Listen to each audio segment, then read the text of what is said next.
we are privileged today to have three experts to discuss a very, very critical question. I'm not talking about seizing the Capitol or breaking windows there, although that is on everyone's mind right now, but there are other issues that are of tremendous importance to the security of this country. And I have in mind today to discuss the issue of the cyber intrusions, both into government and to the private sector. These are the SolarWinds intrusions. It affected, among others, the Department of Homeland Security, the Department of Defense, as well as private industry. It appears that Russia was behind it. That tends to be the consensus. It is also the view of Secretary of State Mike Pompeo. But the problem isn't just Russia. The problem is China. The problem is Iran. The problem is anybody who can hack us and hold up not just the workings of government, but the workings of our economy. And so the question that arises in these circumstances, what is the nature of the danger? Is this a conflict? Are we at war when something like this happens? We have a new administration that was finally voted in at 3:30 this morning. What will this administration do? What should it do? These are the kinds of questions that are not easily answered, but our panel will probably give us the best shot at it because they are all veterans of the intelligence community and have tremendous perspectives on precisely this sort of problem. Our first speaker, and by the way, for those of you who have not been involved in any of the Center for the National Interest seminars, presentations before, there is a Q&A button that you can push and you can put your question on there. And I will tell you up front that I will simply deal with each question in turn once we get to question time, and then of course refer them to our panelists, who are, first of all, Milton Bearden. He is a distinguished non-resident fellow at the Center for the National Interest on Intelligence Matters. Frankly, Milt is a living legend. Anybody who knows anything about intelligence knows about Milton Bearden. He spent 30 years at the agency. He led the Soviet and East European division. He directed the agency's covert support for the Afghan rebels against the Soviets. He co-authored with James Risen, who himself is an expert, a book entitled The Main Enemy, The Inside Story of the CIA's Final Showdown with the KGB. And he's also the author of a novel, which I think is probably a roman à clef. And the novel is The Black Tulip, a novel of the war in Afghanistan. And given his what he did there, I suspect there's more than a little truth to the novel itself. Our second expert, or not second in terms of secondary, but second in terms of speaking, is Paul Kolne, who is director of the Intelligence Project at the Harvard Kennedy School's Belfer Center. Another veteran of the agency, 25 years. He was with the Operations Directorate. He headed the CIA Central European Division. After he left the agency, he moved on to head the Intelligence and Analysis Division of BP. He dealt with geopolitical issues and cyber threats and supported a variety of commercial operations. And he too is an author, but very importantly, he wrote a critical New York Times article on the subject that we are discussing today. And I made a mistake already because Milt's going to speak second and Paul's going to speak first. I noticed that Milt had a puzzled expression on his face when I said he'd speak first, but I'll clarify that. Definitely speaking third, cleanup, is our own Vice President and Director of Studies at the center, George Beebe, a former head of Russia analysis at the agency. So every one of our panelists is an agency veteran, a former advisor to Vice President Cheney on Russian affairs, and another author. In this case, a book called The Russia Trap, How Our Shadow War with Russia Could Spiral into Catastrophe. And on that wonderful note, I will turn immediately to Paul Again, just reminding you that if you have a question, and hopefully there'll be time for a lot of questions, just hit the Q&A button and I will call on you and you can then address your question to any or all of the panelists. So Paul, over to you. Thank you, Dov. I appreciate the introduction, and it's a really honor for me to be with you and with Milton George, part of a great panel. So we'll really appreciate this opportunity. Look, I thought I'd just take a couple of minutes to set the stage for the discussion and provide a bit of perspective on what the nature of this conflict is. You posed the question, are we in a state of war? Are we in a state of conflict? And I would characterize this that we are in an age of perpetual ambient cyber conflict, which has many different aspects to it, right? There's an espionage aspect to it, of which SolarWinds is primarily an espionage operation. We have a preparation of the battlefield aspect of this cyber conflict, wherein militaries and intelligence agencies are exploring, reconnoitering, surveying, surveilling the cyber networks of their adversaries, and this is across multiple sets of potential enemies, and it includes things of understanding their information technology infrastructures, understanding their command and control infrastructures, and understanding their operational technology structures. That is, the IT systems that control critical infrastructure, that can turn valves, that run communication systems, that run energy systems. So you have espionage, preparation of the battlefield. You have the emplacement of weapons for possible use. And the physical world analogy would be the GRU, for example, emplacing explosive devices on refineries that could be activated in time of war. Well, this is the equivalent in the cyber world of being able to emplace weapons, malware that can be weaponized, that can be used in the event of conflict to inflict physical damage. And then you have the actual use of weapons to disrupt operations. The Stuxnet attacks would be an example of that, where malware was used to disrupt centrifuges of the Iranian nuclear production program. And all of this is commingled with vast amounts of cyber crime. And sometimes the activity is indistinguishable from cyber crime. Sometimes crime is used as a cover for the actions. And sometimes criminal groups are used to effect some of these actions. So you have this perpetual conflict, multiplayer, multi-level, focused on military assets, financial assets, commercial assets. US role in this is inextricable from everything that we see. The US is an important offensive player, and the US is uniquely vulnerable. So we have a deep offensive role, deep national security interest in being able to conduct and carry out cyber espionage, being able to conduct and carry out cyber war, and being able to defend our own cyber networks through a variety of means. And we've got lots of different tools that do this. So we have, NSA with its role. We have Cyber Command with its role. We have CIA with its set of tools and role. And then we've got lots of defensive organizations, dozens that are involved in one aspect or another in government alone for cybersecurity. And US offensive tools are extraordinarily powerful. I think we fancy ourselves as the premier player, and probably are in many respects. But cyber weapons are unlike nuclear weapons. They proliferate very easily. They proliferate quickly, instantaneously. They proliferate without regards to borders. And they're a great leveler in many respects. And our adversaries look at cyber tools as an asymmetric capability that levels capabilities. Chinese in particular look at cyber tools as an asymmetric force leveler, force equalizer, but weaker powers do as well. And the primary reason for that is because of our unique vulnerability.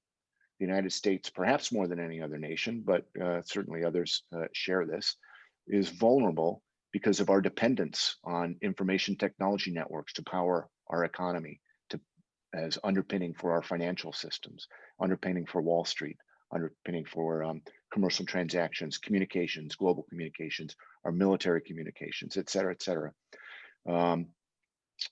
We have many points of potential entry, which are difficult to guard, and we have a discombobulated, in many ways, incoherent defense. We don't have good coordination between the private sector and the government. We don't have coordination between the elements of the private sector that need to be talking to each other, because cyber defense really is a collective defense. We see, as with SolarWinds attack, that the weakest link, the weakest points can become massive vulnerabilities for the entire system. The complexity of our own systems are a point of vulnerability. And there's a cultural vulnerability. And that's the argument of, and George and Milton will be very familiar with this, it's the age-old argument of efficiency versus security. We prioritize in our commercial world efficiency, the cost of IT systems, calculate the cost of what defending those systems are. And commercial decisions tend to be not to prioritize that cost, but to prioritize the security costs, but to prioritize the efficiency, effectiveness of those. And what that means is we have endemic vulnerability built into our systems. If you think about it in a very simple way of the risks that we run, there's a risk equation. It's risk is equal to that we carry is equal to threat, i.e., the capability intent of our actors. How capable are they, and do they intend to threaten us? Our own times our own vulnerability times the consequence. And I think of a particular threat manifesting. And I think in the case of SolarWinds, we see that our own vulnerabilities and the consequence of those eliminates a very high risk that we carry. So why was SolarWinds extraordinarily important? Why has it got such attention? Why is it different than other attacks? Well, in many ways, it's not different at all. It's simply a massive manifestation of what's already going on, what I've talked about. It's the tip of an iceberg of this ambient cyber conflict that we have. Couple aspects of it. By its nature, it was not an act of war, as has been discussed. It was this act of sophisticated, massive espionage. I have not seen any discussion or evidence that systems were damaged, destroyed, or weapons in place. The capability was to exfiltrate and designed to exfiltrate large amounts of information from a wide variety of government and private sector clients. The scale of it's different than many other attacks, but not of all other attacks. It was massive, and in particular, it used a fundamental vulnerability, i.e., a software tool used by tens of thousands of entities to power their own IT systems. So once you can find a tool like that lets you potentially affect such a wide variety of targets, that creates a massive attack, a massive damage assessment exercise. The breadth across government and private sector is notable, if not completely unique, but multiple agencies and thousands of potentially companies. The time scale of this attack, sustained long-term, looks like it goes back to at least spring. Could have been longer. So that's a long time for an adversary to lurk inside of networks, exploring, reconnoitering, studying, and moving around, hiding tracks, finding ways to exfiltrate information and data.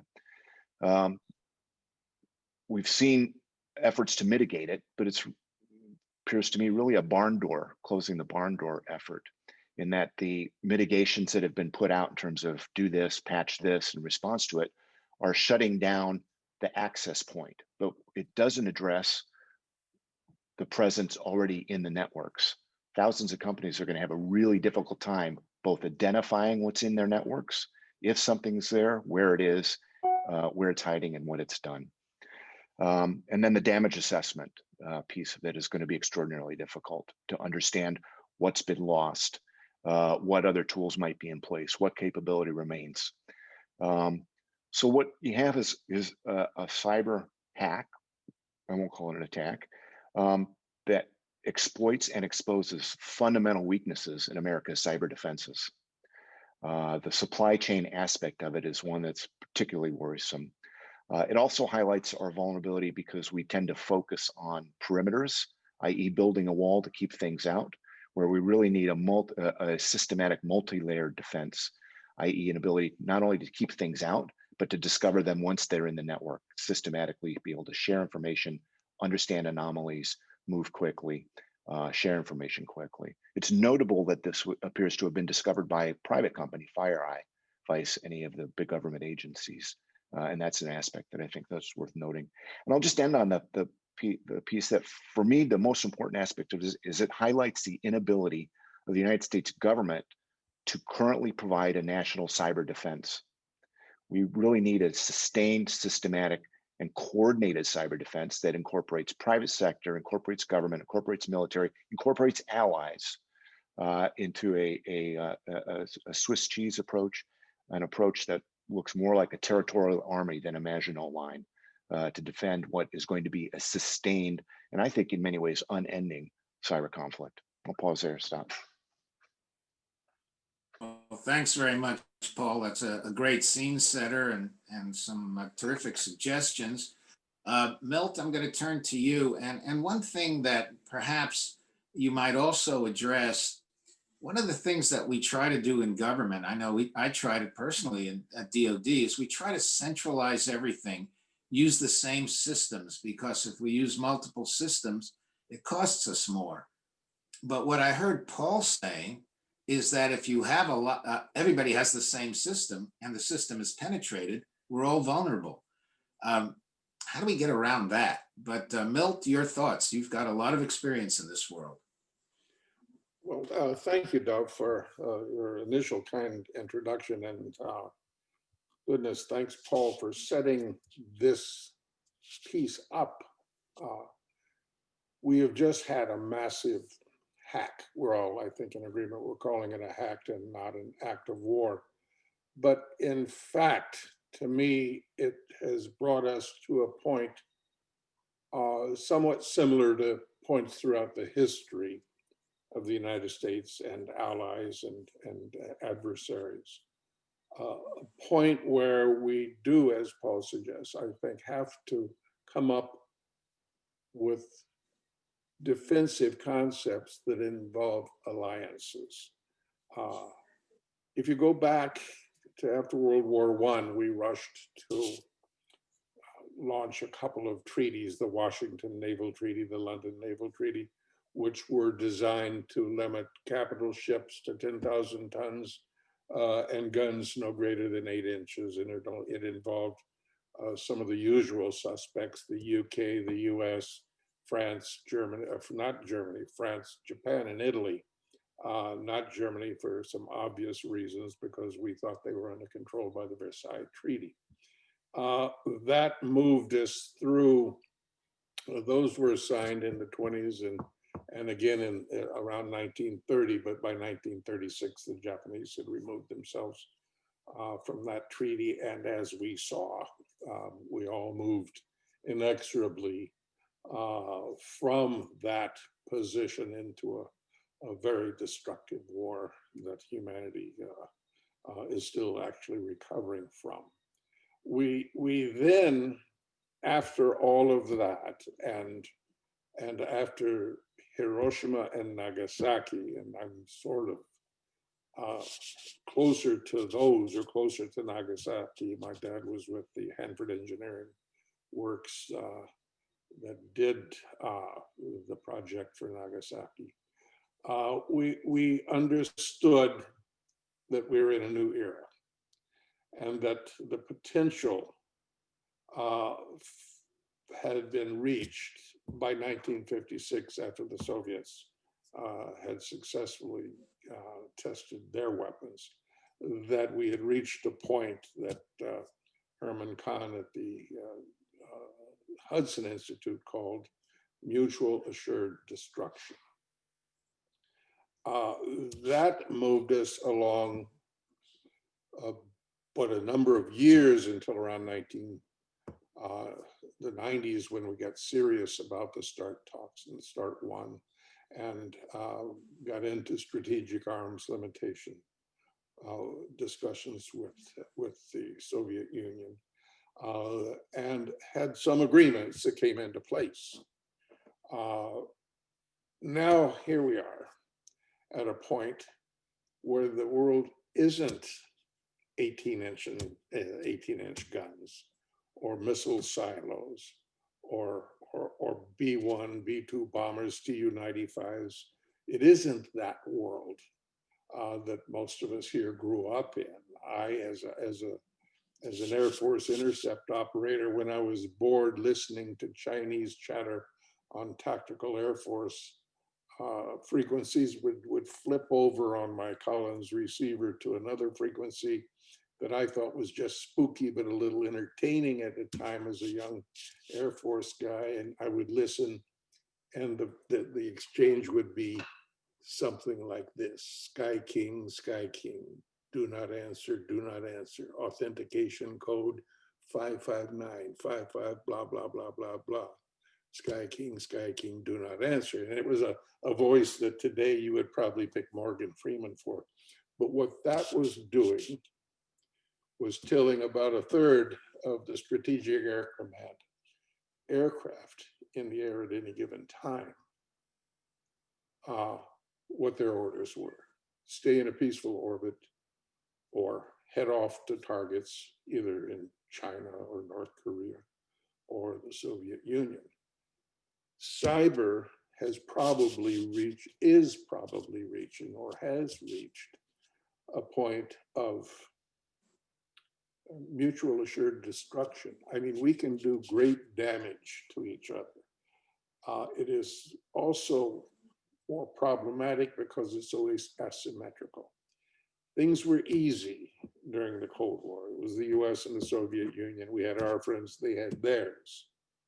But now, I think Iran, and certainly China, have the capability of doing things to us.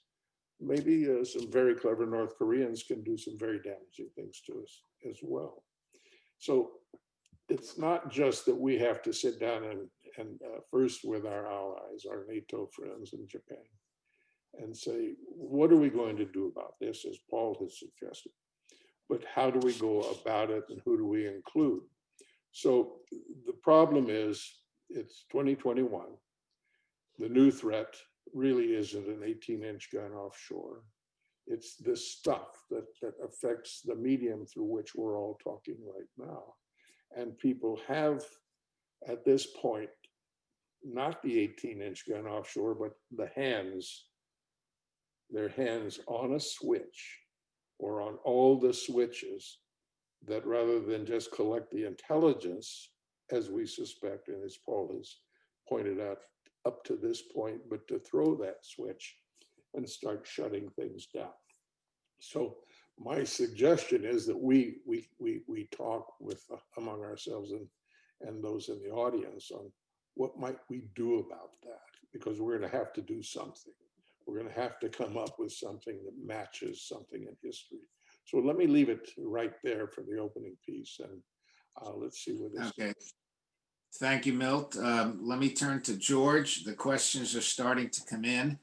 What I'll do, just to make it simple, is I'll read them out, mention who asked the question, and then ask anybody on the panel if they want to answer it. My guess is they'll all want to answer them. So, but in any event, before we do that, George, as I said, although you're third, you're still batting cleanup. Okay, thanks, Dov. I'm not going to repeat a lot of what Paul and Milt have so aptly described already. I think we're all in agreement as to what is going on, the nature of what we're seeing right now in the cyber world. And what I want to do is talk about what's different. What distinguishes this new era of cyber espionage, cyber competition, this ambient conflict that Paul's talking about, from the way things used to be, and what are the implications of those differences for what we need to do to deal with this challenge? So I think it's easy to look at this and say, okay, this is 21st century espionage. This is the arena where an age-old game of spying is taking place right now. And that's really true. That is an accurate, I think, understanding of what's going on. But the corollary to that observation that we can all exhale These are spies being spies. This is what grown-up countries do, I don't think is actually true. I think it's actually a far more difficult and more dangerous situation than anything we've faced in the past through old-fashioned espionage. And I want to talk about why I think that is. First of all, I think cyber operations today blur a line that used to be pretty clear between what was spying and what was warfare. When I would open somebody's letters back in the old days and read mail that was being shuttled about by horses and trains, it was pretty clear that that wasn't an act of war. And when I convinced a Soviet KGB colonel to tell me what's going on in secret meetings in Moscow, it was pretty clear that that was espionage, not warfare. But today, when I penetrate somebody's network, once I'm inside that network, I can do a lot of things. I can collect data, I can collect information. I can also engage in reconnaissance, as Paul pointed out. I can figure out where the vulnerabilities are in command and control infrastructure, in power plants and water treatment facilities and other critical infrastructure, voting systems. But I can also put cyber bombs in place that can disrupt or destroy the operations of those systems. And it's very unclear when I first go into a system what my ultimate intention is. In fact, I might not know when I penetrate a system what my ultimate intention is. The potential there for doing all of those things is great. Now, what that means then is it's harder for us today to separate that old game of espionage from newfangled warfare. Now, that may not matter a lot in day-to-day affairs because most countries, I think, aren't interested in simply destroying their adversaries for the sake of destroying them. And they realize that there are real risks to setting off a bomb, digitally inside a power plant, for example, and turning off the lights in a region. That will have implications. But I don't think that is true in a crisis situation. When we, for example, might be in a regional crisis and our adversaries try to figure out what our intentions are, what weapon systems might we be using to target them, where are they pointed, what can they do, and they attempt to collect information on those systems, we're not going to know in that crisis whether they're trying to figure out our intentions or whether they're trying to prevent us from being able to launch weapons when we decide to launch them. That is a formula for crisis instability. It optimizes the incentives for people to use those weapons before they're denied the ability to use them through some sort of cyber sabotage operation. That's a situation we have not had to deal with before, and it's something that I think we have to wrestle with. How do we handle that situation? And the sad part of all of this is we probably can't prevent it by defensive measures alone. Our systems are simply too vulnerable for all of the reasons that Paul went into. The offense has an enormous advantage over the defense right now. And as a result, we can't really avoid a situation where those control systems are not vulnerable to that sort of threat. So we're going to have to think creatively about what we do. There's not a technological fix on the near-term horizon for that problem. The second thing that I would say that's new is this concept of mutually assured destruction. I think we have a situation where we have mutual destruction that's not assured. What do I mean by that? What I mean is back in the nuclear Cold War days, we were confident that when we built missile systems and bombers and submarines with nuclear launch capabilities, that they could hit their targets. And the other side knew what they were, and they knew that they could hit their targets. So we not only understood we had mutual destruction, but we both had high levels of confidence, high levels of assurance that that state of mutual vulnerability was stable and enduring. The cyber world is not like that. We're both mutually vulnerable. We both have enormous destructive capabilities, but those are capabilities that have to be constantly updated, constantly refreshed, based on vulnerabilities that pop in and out of existence as people discover things like the SolarWinds hacks, figure out what went on and repair the damage and patch those vulnerabilities. So the Russians, having conducted an attack like this, don't know that next year they'll still have that same access necessarily to those systems. So they've got to constantly be probing, constantly be updating, constantly refreshing all of the intrusions and the malware and the things that put our systems at risk.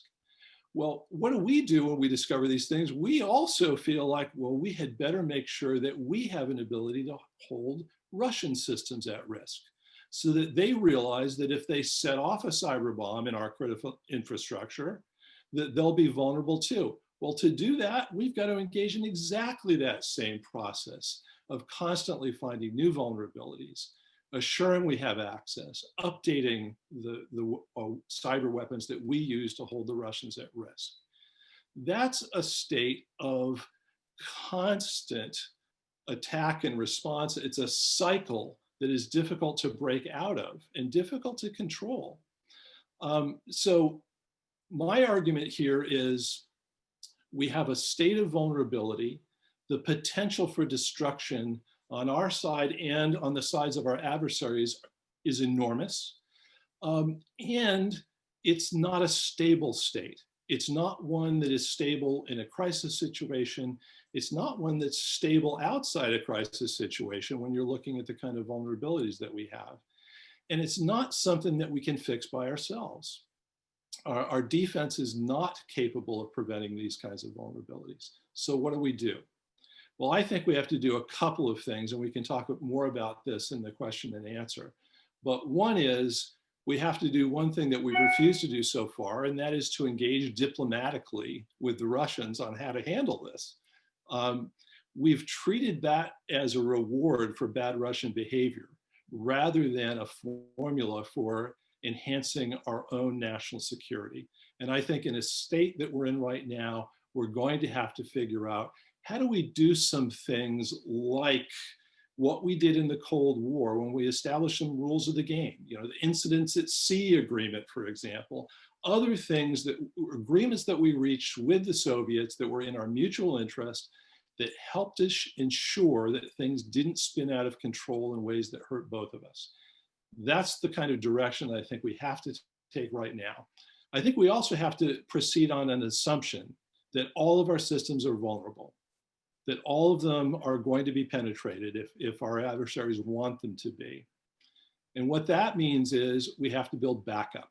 We have to build resilience into our system so that we're not as vulnerable to single points of failure.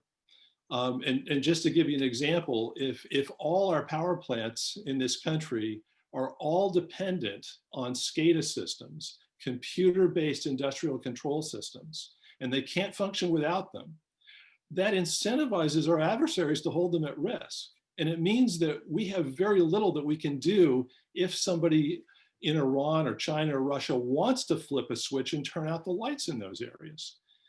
On the other hand, if we have some old-fashioned manual control valve systems that are also in place in those power plants, and we know how to do that, that's how we used to do things 40, 50 years ago. Then if we lose our super efficient, high technology industrial control system, we can still function. That disincentivizes the targeting of those industrial control systems, and it makes us feel less vulnerable, and it actually enhances stability over the long term. That's the kind of thing that I think we're going to have to think about doing. I'll leave it at that. Well, thanks very much, George. All three of you have given us a lot to think about. We've got a bunch of questions. I had planned to ask the first question. I still will, but it turns out that it actually piggybacks on one of the questions that have come up. And this one's from John Harper. He says, should the leadership of NSA and Cyber Command be split up as some are proposing, or should that remain a dual-hatted position? Now, building on that, my question was, is General Nakasone responsible for the mess that we had? And the point is, I think you're right about the fact that this is far less stable than the situation is with nuclear weapons. It's not so much, I think, a matter of less stable. It's that in the case of nuclear weapons, we just sent B-52Hs out to the Middle East. We built B-52s in the 1950s. Yes, we modernized them. And yes, the Soviets and then the Russians modernized their air defenses.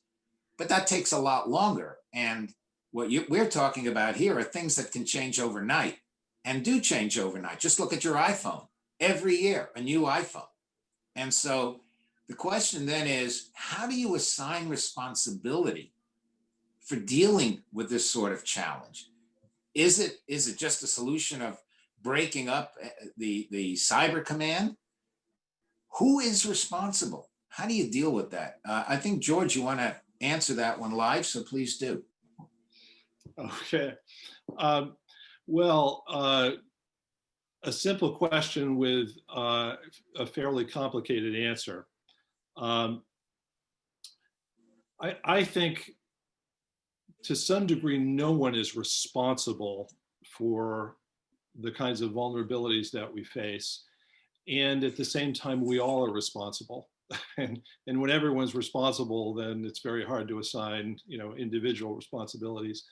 These vulnerabilities are a chronic condition of the situation that we're facing in the world.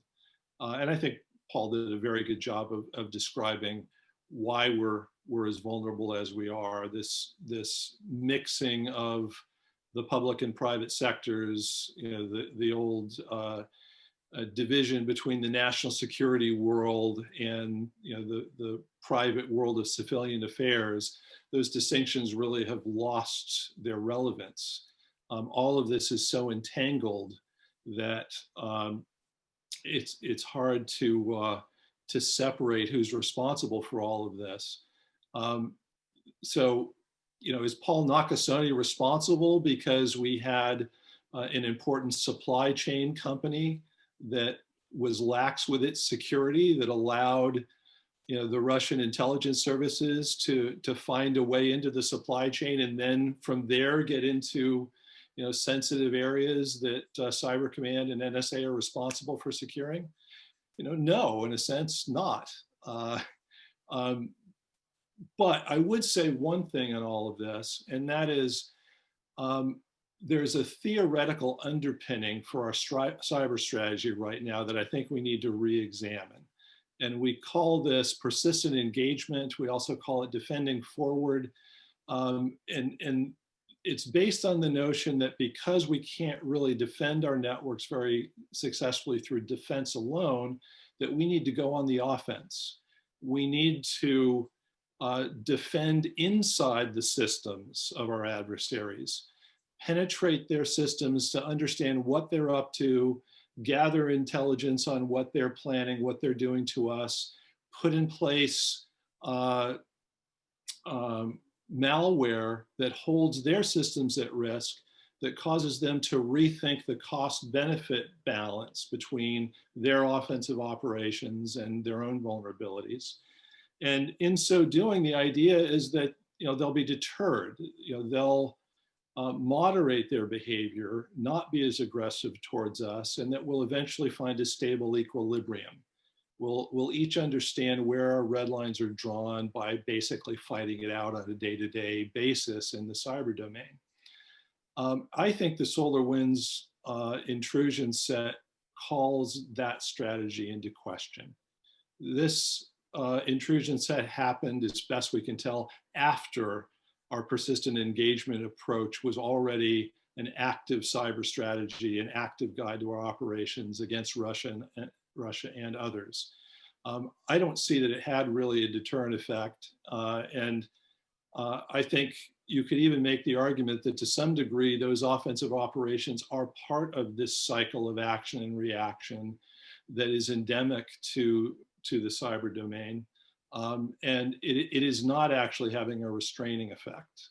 It's not mitigating the dangers that we have.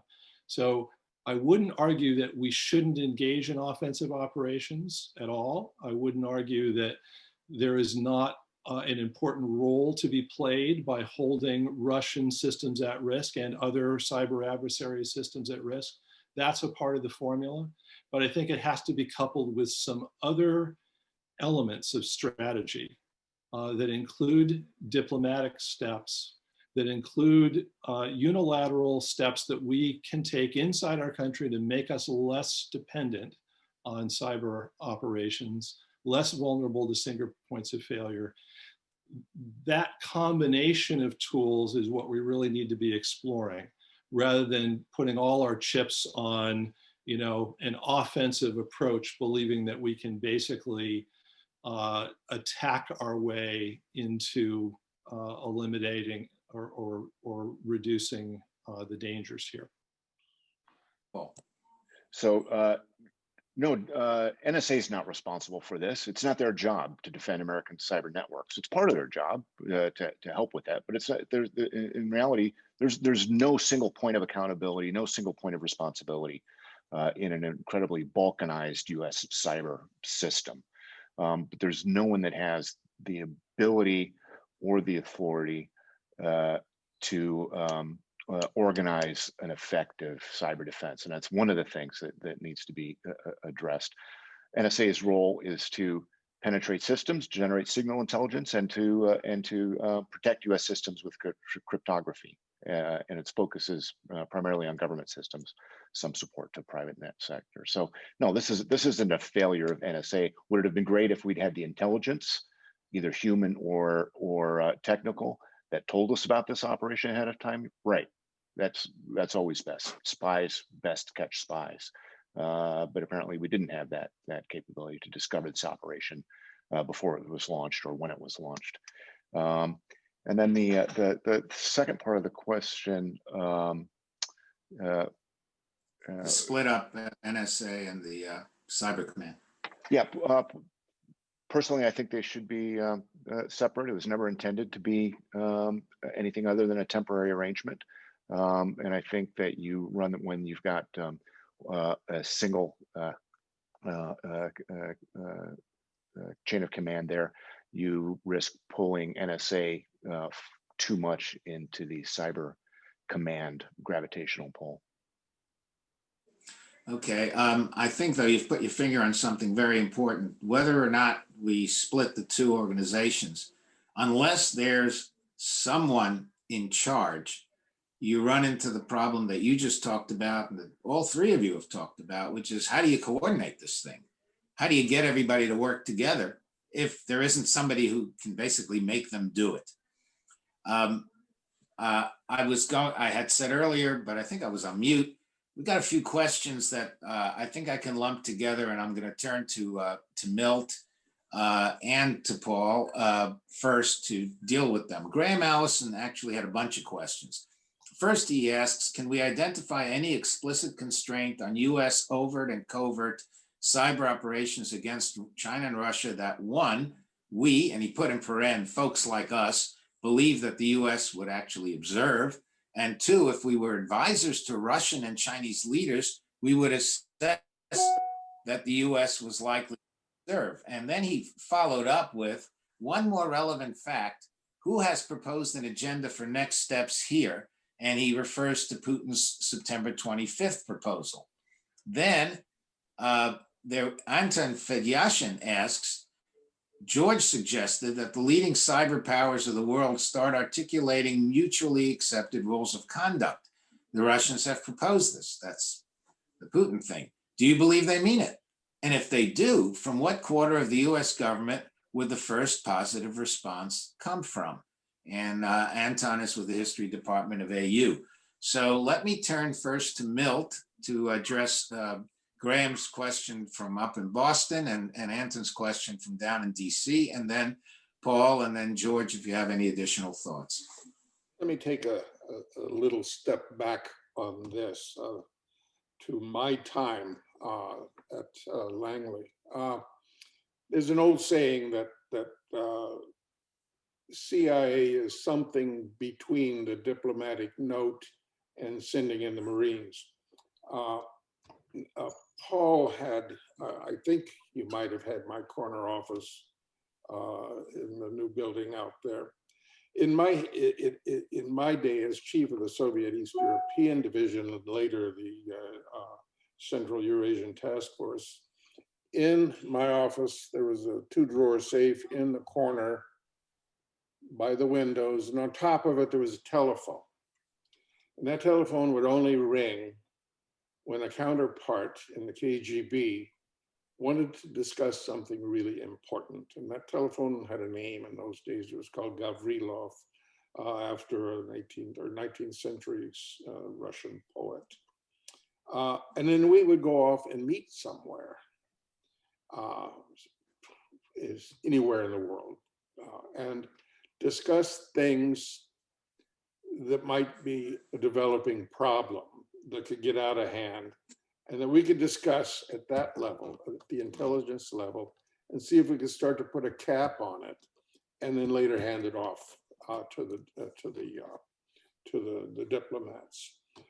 I think that there probably is still a role for a Gavrilov connection by CIA between certainly the Russians, certainly China, and then somehow, and I don't know what's going on or what's been going on with Iran and North Korea. These are the more usual suspects that could get us into big trouble in this cyber world. And to make sure that that type of link is already underway and that cyber security for all players is somehow on the agenda.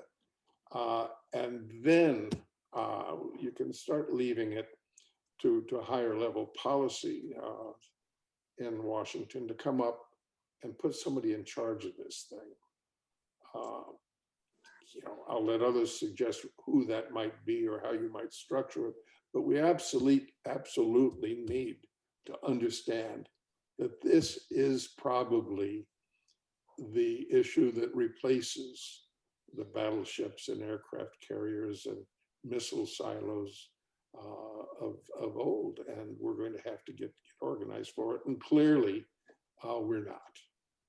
So I would throw that off to, say, George, to see who he might think would be a proper entity that exists today or could be created, though I'm loath to create new entities in Washington.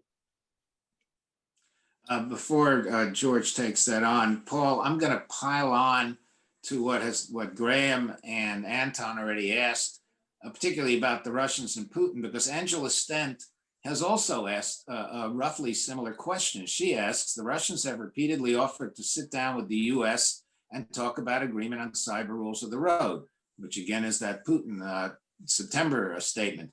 Is there any point in exploring this? What could be accomplished by this?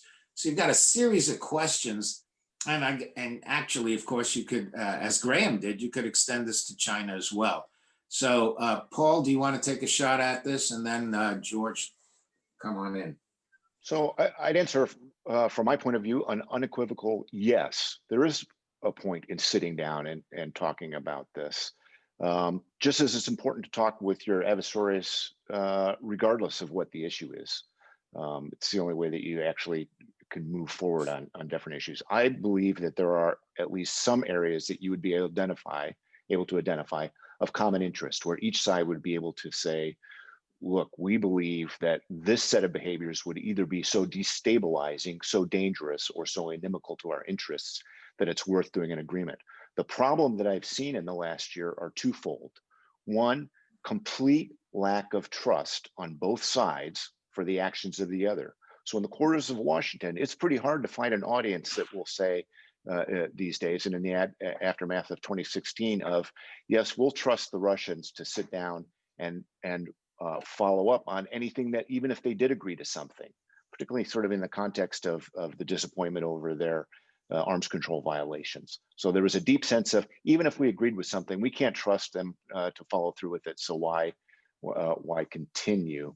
The second piece of it, I think, is a bit of hubris, the cockiness and confidence on our side that we're masters of the cyber universe. The phrase that I heard on different occasions was the law, and forgive the tortured analogy, but the law of the sea was not written by, the law of the sea was written by those with the biggest guns, i.e., we're so powerful in cyber terms, we'll be able to dictate a set of responses or a set of rules or orders that others will have to follow. Well, that's A, historically inaccurate, and B, inaccurate just in terms of fact, because the cyber playing field is so even. Yes, we do have enormously powerful tools and capability, but Chinese are much more massive in the amount of tools, people, resources they can put against it. The Russians are every bit as sophisticated. The Iranians are pretty damn good. Israelis, et cetera, Indians, lots of different players. So those two, that combination of extraordinary lack of trust and our own overconfidence, I think, has gotten in the way of any ability to sit down and talk. But I think that it's an essential step. Okay, George. A couple of quick comments. I agree with what Paul has just said. Absolutely, it's not only worth engaging, I think it's essential to engage on this. I don't really think we have a viable alternative to that. I do think CIA ought to engage with the Russian services on this question, as Milt has suggested. That old channel, the Gavrilov channel that he referred to, that was a channel that we used in the darkest days of the Cold War with an adversary that meant us great harm. And yet we were still able in that period to talk about sensitive matters and to find ways of handling problems that threatened us each mutually. If we could do it then, we could do it now. I would also say, though, that our engagement on this matter can't simply be through intelligence channels alone. We're going to have to engage at a White House Kremlin level as well. And that is because it's not just the CIA and the Russian intelligence services that are the players in this. There are other players as well. It's also because the Russian system is so focused on Putin and he is so critical to decisions and policies over there that unless we're engaging at the Kremlin level, we're not going to ultimately have a lot of success in this dialogue and finding a way forward. I would further say that the cyber domain is one where it is hard to figure out what your own side is doing, let alone to understand what the other side is doing against you, because a lot of this is highly compartmented, intentionally so.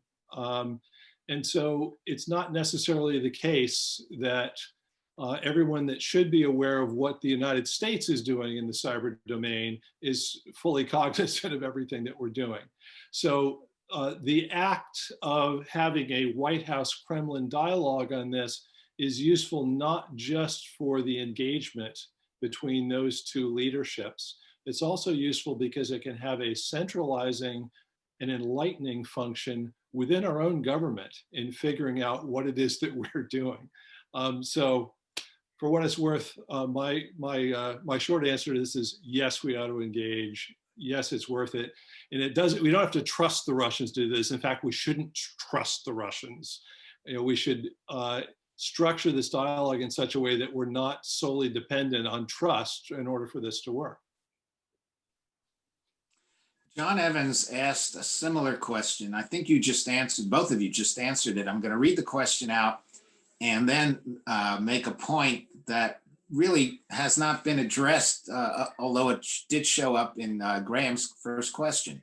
John Evans asked, assuming that Russia is the main foe, a concerted effort to reduce political conflict could reduce the risk of miscalculations or systems failure, don't you think?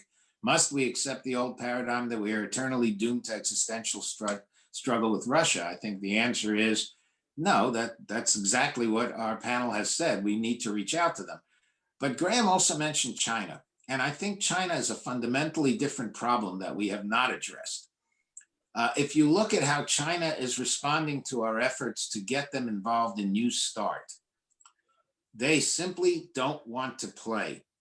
We have a record, as you've just been hearing for the last nearly an hour, of working in some way with the Russians. Much more difficult with the Chinese, other than when we were training them. It's very, very different sort of problem. And I suspect that that is going to be a much greater challenge than reaching out to the Kremlin. I do owe the other people who've been waiting patiently answers to their questions. Evan Sankey asked nearly an hour ago, is the notion of cyber defense viable? Given enough time and effort, won't the cyber bomber always get through? And related to that, Joe Bosco asks, both speakers make the point that the SolarWinds intrusion was not an act of war, but rather a massive act of espionage and conflict. Whatever the proper description, are counterattacks in the cyber realm an appropriate response, even if it results in actual damage to the other party's infrastructure? Who would like to take these two related questions first? Do I have any takers? Yeah, I'll jump in on the cyber defense. Yes, cyber defense is possible and absolutely necessary. I'm just arguing that we can do it a lot better and need to be able to do it systematically. The major piece is a lot of our focus has been on government systems, but our major vulnerability and the major point of focus needs to be on private sector. It's the private sector that owns, is responsible for, manages, defends most of the infrastructure that we're talking about. It also has the least capability to understand the nature of state threats coming at it, to be able to meet those defenses, to understand them, to have the tools in place. Fortune 5, Fortune 10, 50, 100 companies, all having,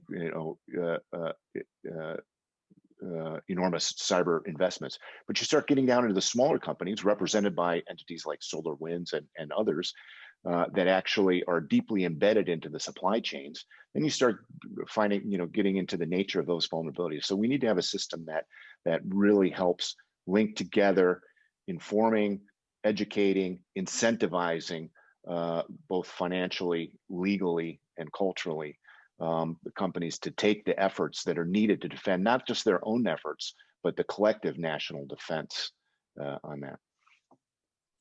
Well, let me then, that's a good segue to the next question, where a lot of the work actually is not done in government. Government's actually trying to catch up. Caroline Habenstricker asks, artificial intelligence is growing as nations are able to utilize data and grow their technological capabilities.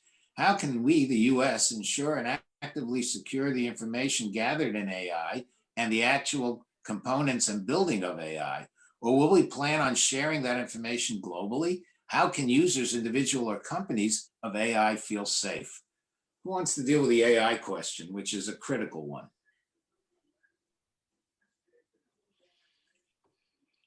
Everybody gonna take a pass on that?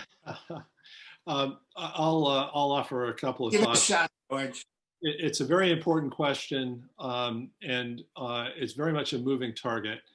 The data collected through artificial intelligence is highly vulnerable.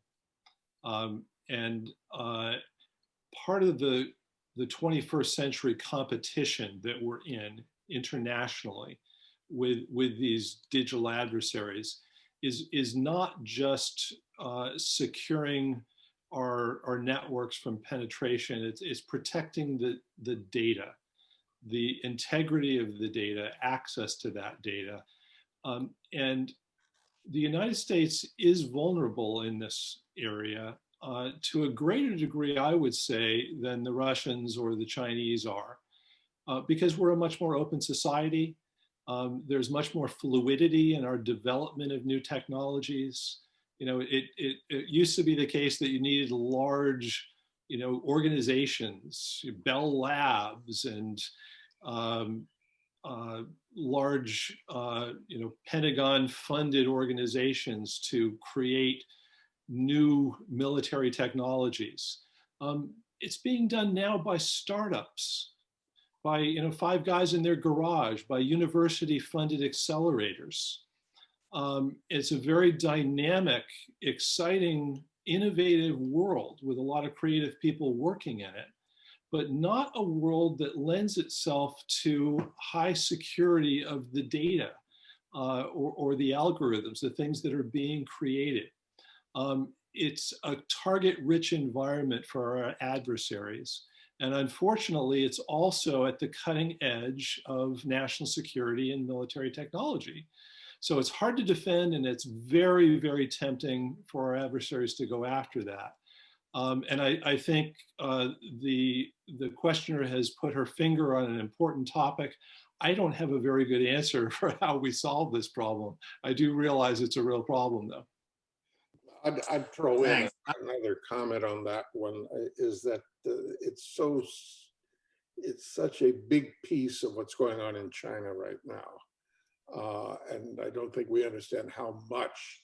And I am not sure we'll see the Chinese eager to sit down at any level to begin discussing these things with us, because they probably feel they have no need to. The Chinese they're making book on what's going on, and I think they'll quietly watch what we're doing with and to ourselves before they would have any incentive to sit down with us and actually talk about AI or even the higher levels of cybersecurity. So that's going to be an ongoing problem, because they're going to be at least as capable as anybody in the game.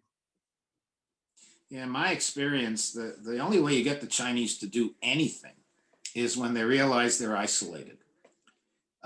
If we were able to work something out with the Europeans, with the Japanese, with the Russians, with the Indians, the Israelis, whatever, and the Chinese felt themselves alone, that's when they come to the table. Otherwise, they stay away. And as I said, the nuclear case is a case in point, as opposed to, say, the Non-Proliferation Treaty, which they did sign because they didn't want to be the outsiders. I've got two more questions. If we can extend this for a few more minutes, this has been fascinating, hopefully for the audience as much as it's been for me. Dina Temple-Raston has two questions, and then Keith Darden's got one. Dina's question is, speaking of intelligence, given what adversaries needed to pull this off, presumably the SolarWinds hack, was there likely an insider, maybe someone in Eastern Europe who had been compromised, and this insider provided source code, correct versions of the software, ability to test? What do you all think? A quick response to this. I don't think we have enough information, at least that's been released publicly on this, to know what the answer is. However, I would also say that this kind of thing is very much a vulnerability for us. A lot of companies contract out some of their software development overseas to places like Belarus, Ukraine, India, other Eastern European countries. Why? Because they're very good and they're cheap. It's a good source of cost savings in developing various technology products for American companies. That's a good thing from the point of view of efficiency, economic advantage, as Paul pointed out earlier. It's a bad thing for security, particularly when you're talking about countries like Belarus that have close and cooperative relationships with Russian intelligence. So it's something we have to look at more deeply, I think. Keith Darden, I mentioned, has a question. Jacqueline Kerr just came up on the net with a question, and I'm going to cut it off there. So Keith's question is, cooperation, he puts it in quotes, and arms control in battleships or nuclear weapons, this is something Milt spoke about, required a certain degree of mutual surveillance and transparency. The cyber realm seems to be not terribly amenable to this, since the knowledge of the vulnerability is the nature of the weapon. What would arms control in this realm look like, given the fundamentally different nature of the weaponry? Milt, do you want to take that first? I think that the weaponry has always been intimidating as it reaches new level, you go from an 8-inch to an 18-inch gun, or all of a sudden aircraft are involved in the game. I think there's a way to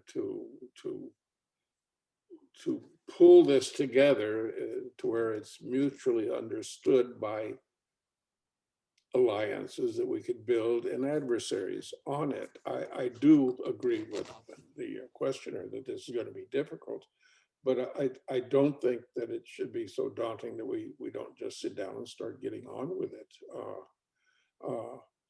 Myself, I don't know what is going on in the cybersecurity world, and happily so.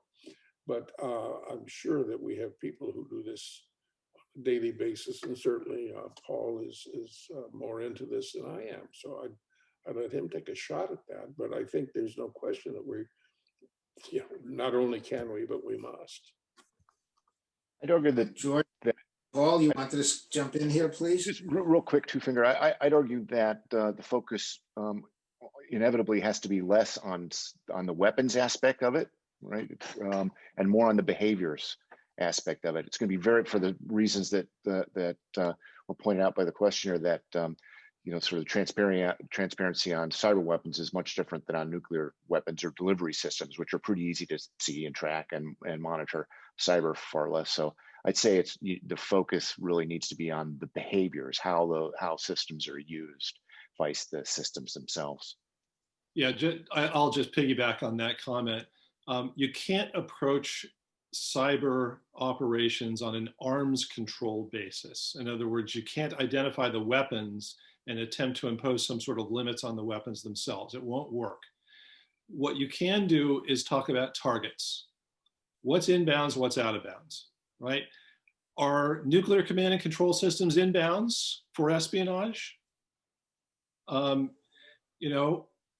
Here's where there's a tension, I think, between the people who are in the intelligence business, like Paul and Milton and I, and people who are looking at broader aspects of national security and other aspects of national interest here. Because the intel guys may well say, don't tell me what I can't collect on. And the other side is going to collect on us, and we need to be doing this. We need to understand the threat, the danger, the capability there. But nuclear command and control systems may be a target set that is simply too dangerous, simply too vulnerable, with implications that are simply too catastrophic for us to prioritize intelligence collection over our broader national security there. So the kinds of things we need to be talking about, I think, are where do we draw lines? Critical infrastructure, is that one where we say, look, voting systems are out of bounds. We're both going to agree we're not going to do this. We probably could agree on some things that we think should be out of bounds. Now, your next question is, how do we ensure that the other side abides by those standards? That's tricky. That's an area where we're going to have to be creative in how we handle all this. Not an easy issue to handle. But by the way, again, contacts between go ahead. No, CIA and KGB, there were red lines. I mean, we don't kill each other. I mean, that by the time Paul or I got involved in the KGB versus CIA game, those red lines had already been laid down, and it was not likely that anybody was even going to, on the wildest moments, go across some of those red lines. And I think we simply have to decide what are our red lines, like as George has just laid out. And those can be discussed. I'm absolutely convinced of that. Again, I think, George, the example you gave demonstrates how hard it's going to be dealing with China.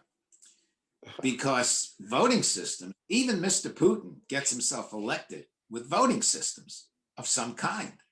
So we could mess up his voting systems. He could mess up our voting systems. Mr. Xi doesn't get elected with a voting system. He couldn't care less about voting systems. And this is just emblematic, I think, of the massive difficulty we're going to have dealing with this other potential adversary as opposed to dealing with Moscow. So the last question is actually another question referring to AI. Jacqueline Kerr asks, piggybacking on the question about AI, over the past 2 decades, the US and our companies and partners and allies have championed free flows of data across borders in the name of internet freedom and freedom of information. Today, you hear some counter arguments, both in relation to information conflict and particularly regarding the risks of adversarial AI. And we've talked a little about this. How do we move toward a reconciled, coherent position on the issue of global flows of data? Paul, would you like to kick that one off first? Well, of course, the Russians and Chinese have very different fundamental conceptions of what the internet looks like and what the free flow of information means, right? They're far more focused on internet sovereignty and on the security of their systems, security in terms of being able to ensure that the population is controlled, and security in terms of ensuring that their systems aren't penetrated and open to enemies. So they're promulgating in places like the UN and other international fora a vision of the internet and a vision of global information flows that is very different from the fundamental assumptions and foundations that the US has. So I think it's, you know, one of the points of will be an enduring point of major contention. Well, George, Milt, any final thoughts? Well, I would add to what Paul has said on this, that yes, this has been an area of real conceptual difference between the United States on the one hand and Russia and China on the other hand. You know, the United States position has always been that information yearns to be free. You know, that's a good thing. This free flow of information within countries and across borders internationally makes everyone better. It makes us richer. It makes us more informed. It enhances debate. It enhances freedom. It allows dissent, people to criticize their governments, and all kinds of things, good things flow from this. However, I think our thinking on this is actually changing. Not dramatically yet, but still significantly. Something happened in 2016 that has caused us to say, maybe information also carries with it some dangers. It can deceive people. It can cause them to believe things that aren't true. And those false beliefs have political implications. It has implications for the functioning of society, for the coherence of communities. And we need to think about how we deal with those threats. This is something that I think has dawned on us in recent years. We're not yet at a point in our own thinking where we've reconciled these two things. You know, information yearns to be free, and at the same time, this free information can be damaging. It can be harmful. And we're going to have to evolve in our own thinking on this. But I think we're not quite as far apart from the Russians and Chinese on this as we were 5 years ago. Yeah, I would Milt, only add last word? that we think it is a club that involves the US, Russia, and China. But indeed, we're going to have to deal with the Persians who were here before Rome and probably will still be around after we're having slipped away. And even the North Koreans probably have a capability here. I don't know how we would fold them into anything, but those are at least the main players that could cause us great grief. Likewise, as we have earlier pointed out, I really think we need to get to work with the NATO crowd and start coming up and having these discussions beyond what already exists, and start coming up with some common red lines. But it is indeed the battlefield of the future. Well, this is not a battlefield that everybody fully understands. This is a new battlefield.